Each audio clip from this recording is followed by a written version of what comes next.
On July 15th, having departed Klaipėda, Lithuania early in the morning, with a couple of stops along the way, we crossed the border into Latvia, heading on towards Riga. We stopped about an hour outside of Riga at the magnificent Baroque Palace of Rundale.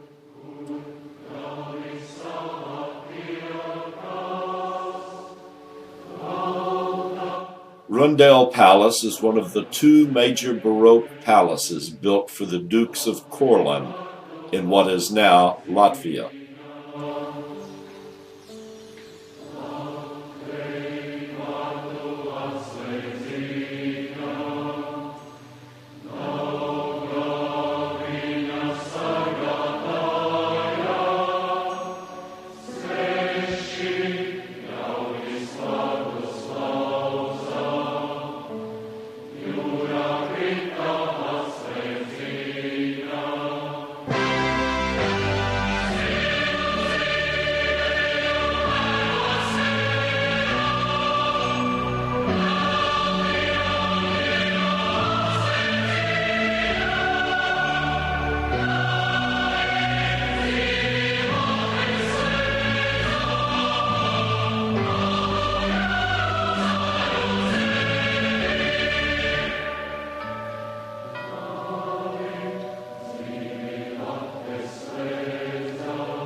Riga Central Market, built from 1924 to 1930, is Europe's largest market and bazaar and is one of the most notable 20th century structures in Latvia.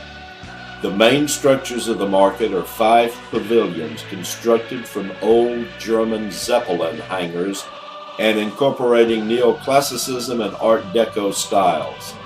The market encompasses 778,000 square feet with more than 3,000 trade stands.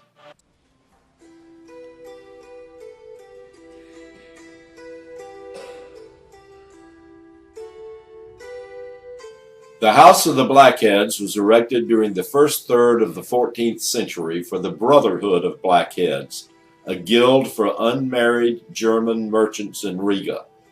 Major works were done in the years 1580 and 1886, adding most of the ornamentations. The structure was bombed to a ruin by the Germans on June 28, 1941, and the remains demolished by the Soviets in 1948. The current reconstruction was erected from 1995 to 1999. First constructed in the 13th century, St. Peter's Church is now a parish church of the Evangelical Lutheran Church of Latvia. Also built in the 13th century, Riga Cathedral is the Evangelical Lutheran Cathedral in Riga. It is the seat of the Archbishop of Riga. The church on the left is a 19th century Anglican church. The one on the right is an 18th century Roman Catholic church.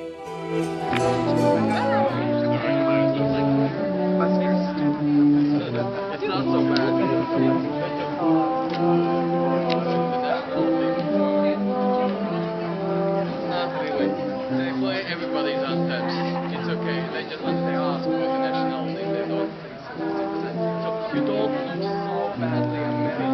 People don't comply. The designated purpose of the Latvian War Museum is to display the complicated military-political history of Latvia, with special emphasis on the 20th century, when Latvians had twice fought back their independence.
The Freedom Monument, honoring soldiers killed during the Latvian War of Independence from 1918 to 1920, was unveiled in 1935.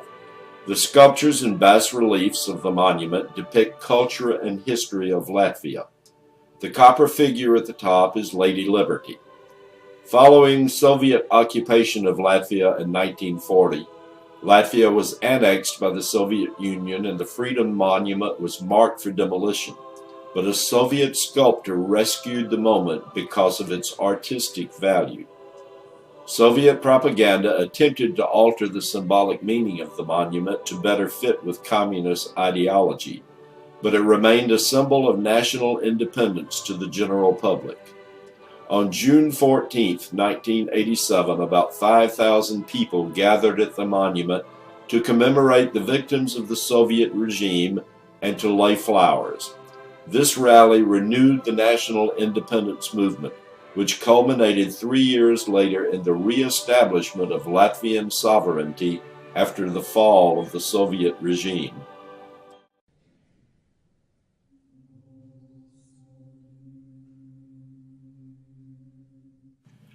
The Nativity of Christ Cathedral was built between 1876 and 1883 during the period when the country was part of the Russian Empire. It is the largest Orthodox cathedral in the Baltic provinces, built with the blessing of the Russian Tsar Alexander II. The church is renowned for its icons. During the First World War, German troops occupied Riga and turned this cathedral into a Lutheran church. In independent Latvia, the Nativity of Christ Cathedral once again became an Orthodox cathedral in 1921. In the early 1960s, Soviet authorities closed down the cathedral and converted its building into a planetarium. The cathedral has been restored since Latvia regained independence from the Soviet Union in 1991. This gentleman, who is employed by the Latvian Department of International Affairs, led a discussion with our tour group on international politics.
Salaspil's concentration camp was established at the end of 1941 as a police, prison, and work education camp.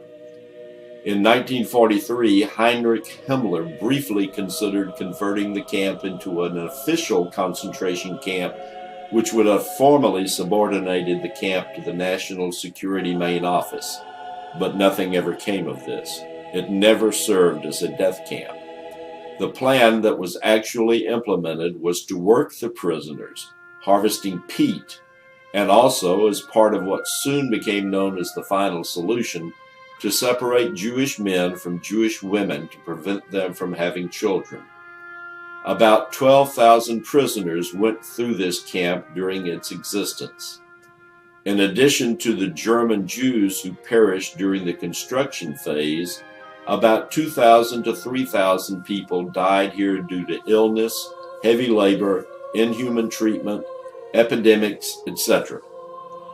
Typhoid fever, measles, and other diseases killed about half of the children at the camp. In one of the burial places by the camp, 632 corpses of children of ages 5 to 9 were revealed. The official concentration camp memorial was established in 1967.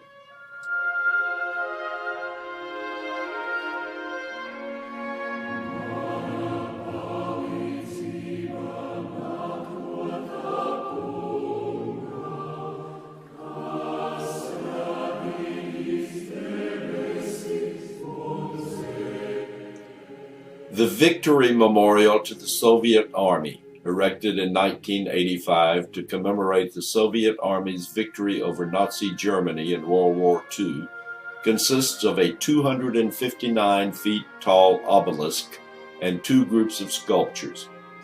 In 1997, it was unsuccessfully bombed by members of a Latvian ultranationalist group, two of whom died during the bombing. Nowadays, the monument remains a controversial subject because many ethnic Latvians regard it not only as the symbol of a Soviet victory in the Great Patriotic War, but also as a symbol of Soviet reoccupation of Latvia.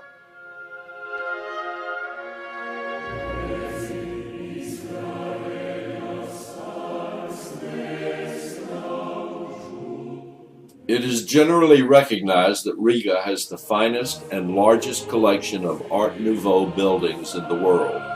This is due to the fact that at the end of the 19th and beginning of the 20th centuries, When Art Nouveau was at the height of its popularity, Riga experienced an unprecedented financial and demographic boom. The Riga Art Nouveau Museum, opened in 2009, is in a house occupied by a famous Latvian architect from the beginning of the 20th century. The building is notable for its extremely powerful dimensions and expressive silhouette.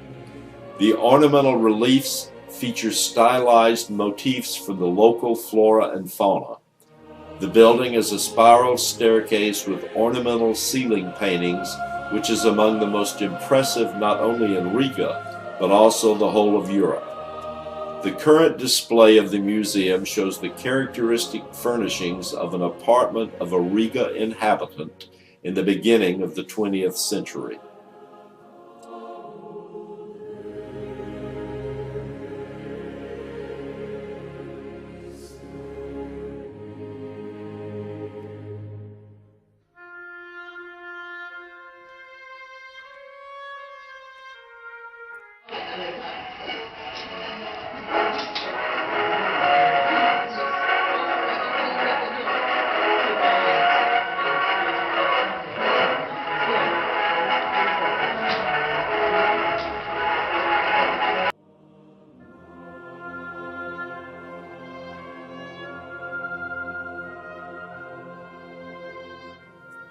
The Museum of the Occupation of Latvia was established in 1993 to exhibit artifacts, archive documents, and educate the public about the 51-year period in the 20th century when Latvia was successfully occupied by the USSR in 1940, by Nazi Germany in 1941, and then again by the USSR in 1944.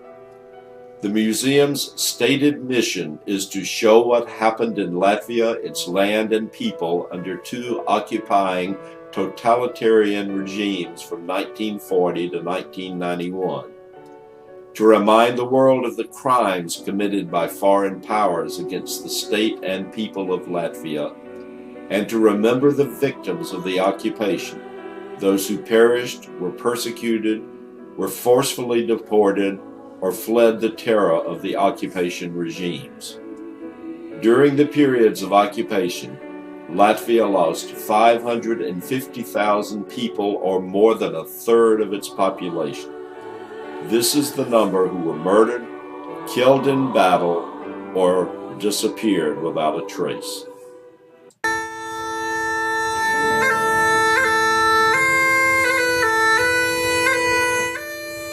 Cesis Castle outside Riga was built in the 13th century by German crusaders known as the Livonian Brothers of the Sword, and it served as the official residence of the master of that order for 400 years.